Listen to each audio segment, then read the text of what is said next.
आज का हमारा फिर नया टॉपिक है भारत में आर्थिक सुधार। तो भारत में आर्थिक सुधार जो है 1991 से प्रारंभ किया गया था, 1991 से प्रारंभ किया गया था।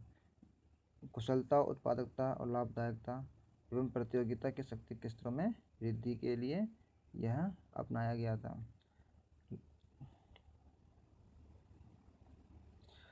प्रारंभ में जो लोक लुभावन जो आर्थिक नीतियां थी उसके कारण भारतीय अर्थव्यवस्था पर जो प्रभाव पड़ा उससे भारत के सामने भुगतान संतुलन की समस्या उत्पन्न आई।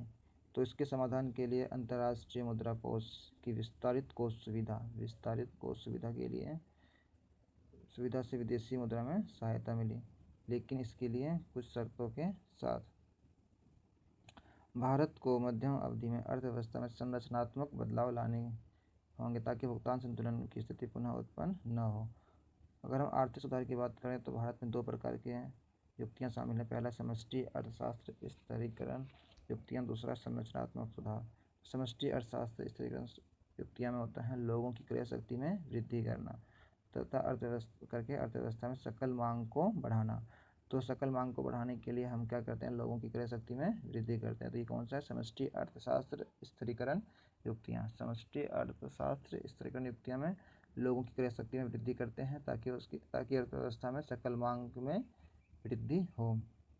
नेक्स्ट है संरचनात्मक सुधार। संरचनात्मक सुधार में करते हैं उत्पादन प्रक्रिया को उन्मुक्त करके अर्थव्यवस्था में सकल आपूर्ति को बढ़ाना। तो जो सकल अर्थव्यवस्था में आपूर्ति को बढ़ाना है तो इसके लिए भारत सरकार ने 3 प्रक्रिया अपनाई। पहला है उदारीकरण, दूसरा है निजीकरण और तीसरा है वैश्वीकरण। इन तीनों योजनाओं को LPG भी कहा जाता है। L for liberation, P for privatisation, G for globalisation. तो हम उदारीकरण के बाद देखते हैं लिबरलाइजेशन। उदारीकरण का अर्थ क्या है, व्यापार एवं उद्योग पर से सरकारी नियंत्रणों एवं पाबंदियों को मुक्त करना। अर्थात जो भी व्यापार या उद्योग पर जो भी सरकारी नियंत्रण है उससे उसको हटा लेना। इस नियुक्ति के प्रमुख 2 बातें हैं। पहला ये है कि निजी क्षेत्र को उन उद्योगों को चलाने की अनुमति देना जो पहले सार्वजनिक क्षेत्र के लिए आरक्षित थे। मतलब पहले जो भी ऐसे एरिया थे जो सार्वजनिक क्षेत्र के लोग चला रहे थे, सरकार चला रही थी, उसको है निजी क्षेत्र को चलाने के लिए अनुमति देना। दूसरा पॉइंट है कि निजी क्षेत्र के लिए बनाए गए नियमों में ढील देना ताकि वो आसानी से काम कर सकें।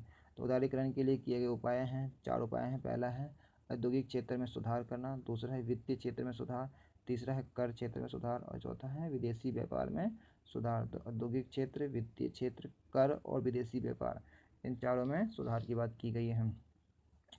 अब दूसरा पॉइंट है निजीकरण, प्राइवेटाइजेशन में क्या होता है, इसमें जो है निजी क्षेत्र को सार्वजनिक क्षेत्र के उपक्रमों के स्वामित्व एवं नियंत्रण में भाग लेने की अनुमति दी जाती है।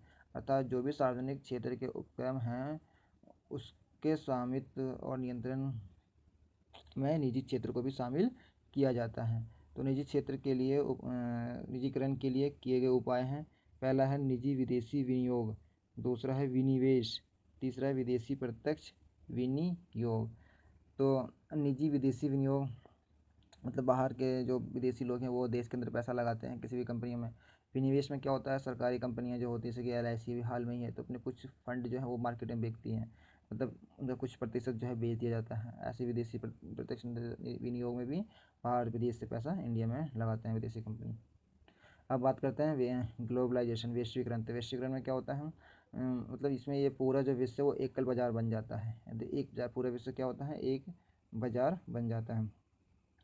बहुराष्ट्रीय कंपनियों द्वारा विदेशी निवेश तथा विदेशी व्यापार के माध्यम से कई देशों के बीच तीव्र एकीकरण या परस्पर संबंध के रूप में भी समझा जा सकता है। इस प्रक्रिया में हम अंतर्राष्ट्रीय स्तर पर आर्थिक रूप से एक दूसरे पर निर्भर हो जाते हैं। तो ग्लोबलाइजेशन के कुछ फ़ायदे भी हैं तो कुछ कमियां भी हैं। अब वैश्वीकरण के लिए किए गए उपाय में कौन कौन से आते हैं। पहला उपाय है रुपये का अवमूल्यन। रुपये की जो कीमत होती है उसको घटाना। फिर दूसरा है रुपये की परिवर्तनशीलता, तीसरा है तटकर एवं शुल्क में कमी और चौथा है विदेशी विनियोग। आर्थिक सुधारों की पीढ़ियाँ। तो आर्थिक सुधारों की कितनी पीढ़ियाँ हैं, 3 पीढ़ियाँ क्रियान्वित कह सकें। पहले फर्स्ट जनरेशन जो है 1991 से 2000 तक था। 1991 से 2000 तक था। तो इसके अंतर्गत क्या होता था, इसके अंतर्गत उद्योगों के अनारक्षण, लाइसेंस मुक्तिकरण, विनिवेश, स्वैच्छिक सेवानिवृत्ति योजना, विनियमन, फैरा, विदेशी निवेश, बैंकिंग, शेयर बाजार, बीमा, इनमें कर संबंधी सुधार शामिल है। तो इसमें जो है कर संबंधी सुधार किया जाता था, तो हमें ये याद कर रखना होगा। तो फर्स्ट में क्या क्या क्या क्या जाता था, औद्योगिक अनारक्षण, लाइसेंस मुक्तिकरण, विनिवेश, स्वैच्छिक सेवानिवृत्ति योजना जिसे VRS भी कहा जाता है शॉर्ट में, विनियमन, फेरा, विदेशी निवेश, बैंकिंग, शेयर बाजार, बीमा और कर संबंधी सुधार। अब नेक्स्ट है द्वितीय पीढ़ी, सेकेंड जनरेशन। तो सेकेंड जनरेशन में क्या हुआ, सेकेंड जनरेशन द्वितीय पीढ़ी में प्रथम पीढ़ी के सुधारों के क्रियान्वयन हेतु परी सुधार जो है 2000 से 2001 में शुरू किया गया था। इसके अंतर्गत प्रशासित मूल्य पद्धति को धीरे धीरे समाप्त करना, श्रम कानून सुधार, कंपनी अधिनियम सुधार, गैर रणनीतिक नॉन स्ट्रेटेजिक सरकारी कंपनियों का विनिवेश करना। अब तीसरी थर्ड जनरेशन, थर्ड जनरेशन में क्या हुआ, तीसरी पीढ़ी में आर्थिक सुधारों की शुरुआत 10वीं पंचवर्षीय योजना के कार्यान्वयन 2002 के साथ हुआ। जब 10वीं पंचवर्षीय योजना 2002 में शुरू हुआ तभी तीसरी पीढ़ी का आर्थिक सुधार भी शुरू हो गया। तो इसका उद्देश्य क्या था, इसका उद्देश्य है आर्थिक सुधारों के लाभ का विकेंद्रीकरण करना और लोगों को शामिल करना। जिसके लिए तो पंचायती राज संस्थानों को सुदृढ़ किया गया।